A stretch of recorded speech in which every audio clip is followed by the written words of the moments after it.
Hello YouTube fans, here again. And I figure why not do this one, meaning Star Trek, the motion picture. That's right, the motion picture. Now after the success, let's say, of Star Wars, and most of the other Star Wars films, let's just say the original one, they decided to do Star Trek, the motion picture. Now originally they was going to do a TV sort of sequel to the smash hit of the 60s, so being Star Trek. Now we all know in 1969, Star Trek said they went off air. And they sort of did a follow-on, an animated series, what went on in 73 to 74, if I remember right or wrong. And sad to say that went off air. But there was always a lot of fan base, a lot of people saying, bring back Star Trek, bring back Star Trek, bring back Dr. Spock and all the others. And they had the idea. And they did have visited a pilot of this during 1977. But again, like I say, because of the recess of Star Wars, they decided why not do one better.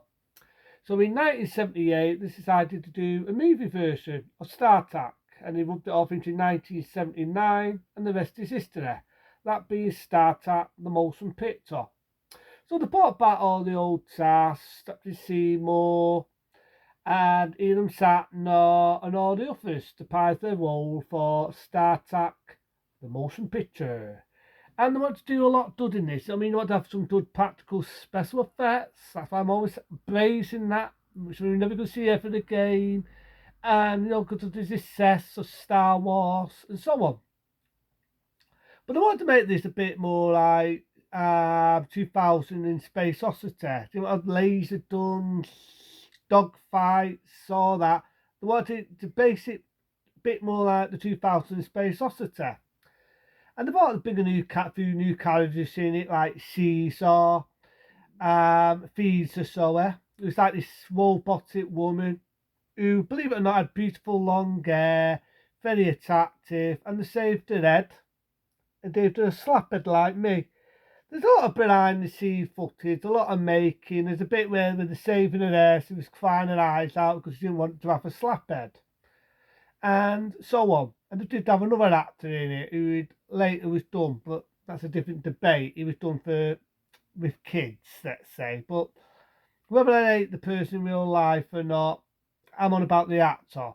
And he was sort of like a captain, but he was only a standalone captain. Captain Turk wanted to prize his role, and they remoderned the Enterprise.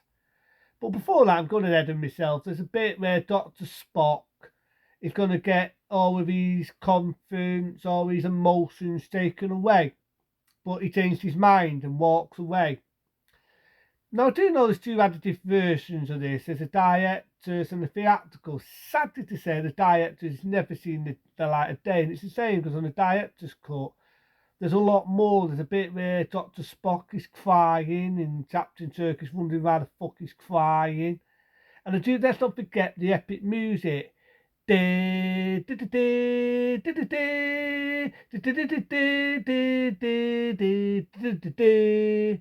the reason why I'm doing that is because the music would be later used in Star Trek The Next Generation, which it does with a file one to the TV series Star Trek. And yeah, I mean, they were going to do that. They were going to do that called Star Wars Enterprise 2. That's originally was going to be called the new series. But like I said, they decided to do a movie called Star Trek the Motion Picture. And I kind of like it. I said, you've got this robotic woman, you've got this laser, and it adopts her. And then it brings her back as a cyborg called Caesar. Who would later, as we know, the actress would later play the villain in Nighthawks. He played one of the villains, what would work for Wood the Owl. So I sort of like that idea. I do know originally she was going to be a Bond girl, but that's sad to say, never got the role. And we all know she sadly passed away. May she rest. But I do like the bits where she's in it. I like the bit where she bashes through the door. She's saying that line, Caesar, and she talks, no, Caesar does not want this. and so on. But I do love the effects. The effects in this, the bit with the Enterprise is going through this force field.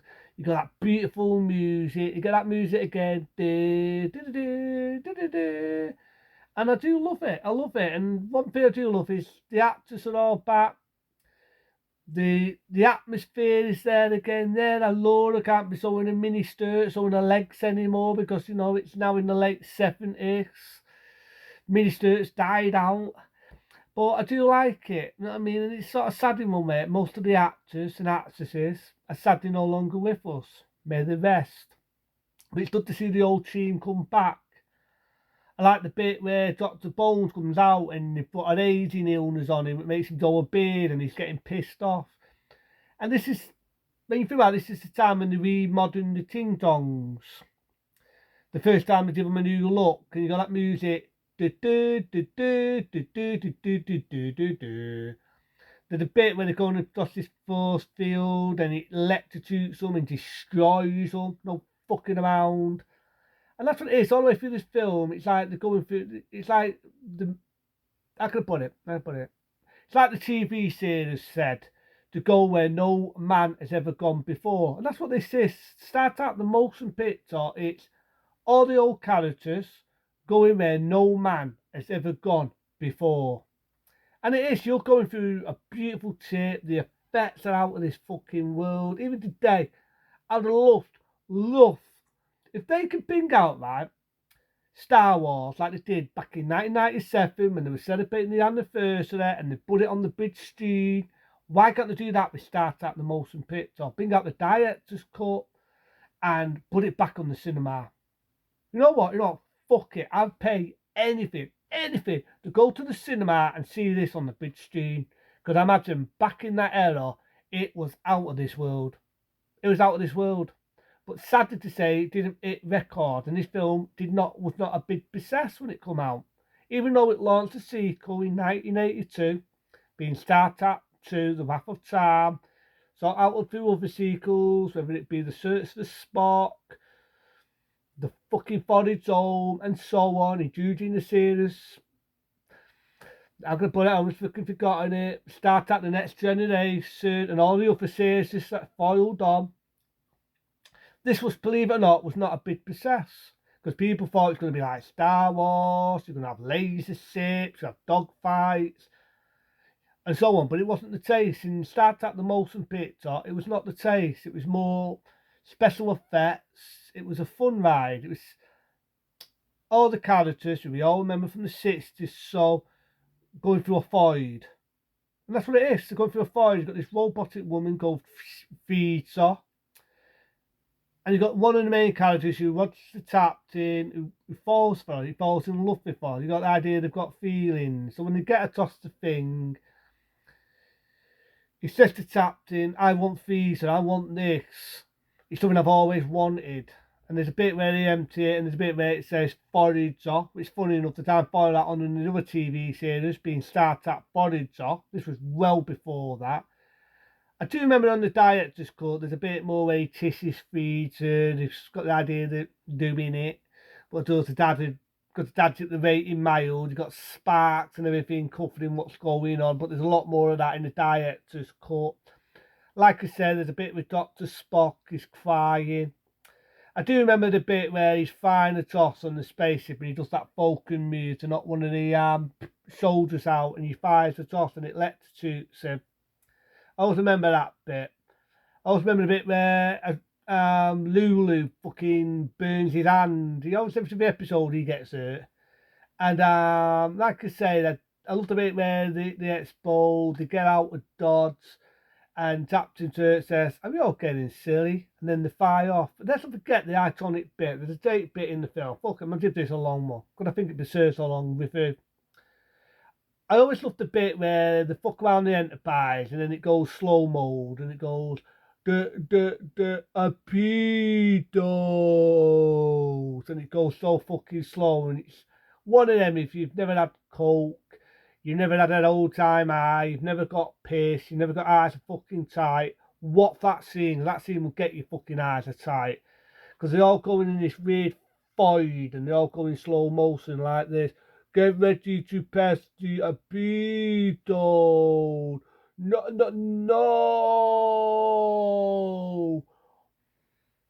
And it's so hard to explain as you see it, but everybody sees Start at the Motion Picture, you know the bit I'm on about. It's so iconic. They all go in slow mode and everything, and he presses it, fires the torpedo, and it fucking gets them back to the planet normal, even though Star Trek is science fiction. But you know what I mean. But I do love the bit, like I say, Tissy's fees are, the fire off, they got an epic thing again. And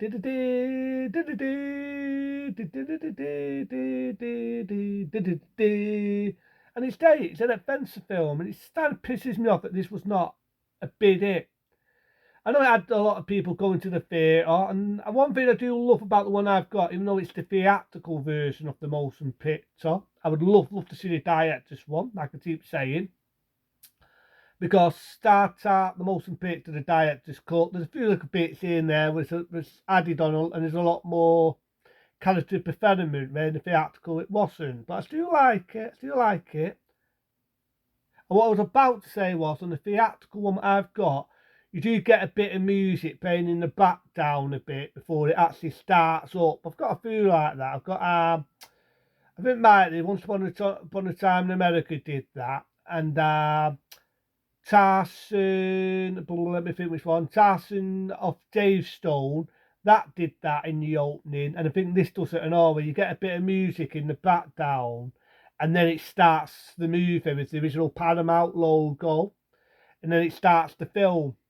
So I do admit that. I imagine they probably did that back in the day, back in the theatres. But like I said, if they ever bring this out on the cinema, I'd love to see it. I'd love to see what it would have been like on the big screen and so on. The only downer is they would not have had the Dolby back in 1979. It would have been in mono.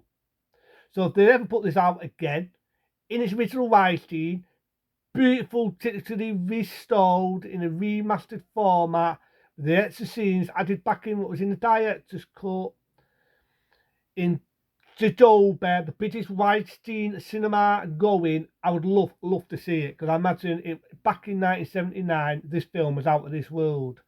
It definitely wasn't like the 60s, so when they're on set and they're bouncing about like this, pretending to be hit by lasers. This time they had practical effects. I felt the costumes. Yeah, there's a bit where they're trying to make the costumes still look like the 60s, but because it's a different era, they made them look a little bit different. I've got to admit, when they got to 1982 and when they got to the other ones, they got a lot better compared to how it looked in 79. But I still like it. It was a good first outing. Like I say, it launched a lot of sequels, whether it be Star Trek 2, The Wrath of Star, The Search for Spock, so they go on. It made a lot of TV series after, so I dilute Star Trek the motion picture. I dilute it. Okay, it's not as action-packed as the other ones, but for what it was a fun journey. And it's like it said, it was a man going where no man has ever gone before. Like it always says in the opening of the 60s, so going where no man has ever gone before. This is what this did. It did that. It had to go a bit like the 2000 in Space Oddity. But people didn't like it, because at the time they thought it was going to be like Star Wars. I don't keep repeating that line, but they did. They thought it was going to be like Star Wars. So it had mixed reviews. But it still was good. It still launched a lot of sequels. I'm not going to keep repeating the same line what I said before. And it was a good one. But into them, fuck it. It's a tacit start at the motion picture. A 10-star rating for me. But into them, be smart, be safe, and I'm boldly going to go when no man's gone before. See you later.